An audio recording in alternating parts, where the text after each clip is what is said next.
happening through the weekend in downtown Corpus Christi, an event that's made its way back to the coastal bend for the first time in 10 years. It's the Texas Association for Bilingual Education. The TABE Conference began today over at the American Bank Center and the Omni Hotel. The conference's theme is the power of B3, which stands for bilingual, biliterate, and bicultural.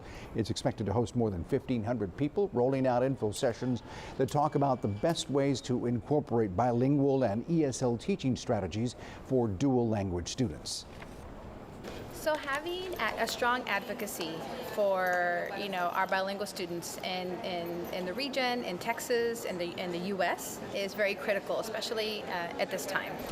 Today, the conference also welcomed Judge Barbara Canales, the first Latina female elected to county judge here in Nueces County. The conference will wrap up on Saturday over at the Omni Hotel.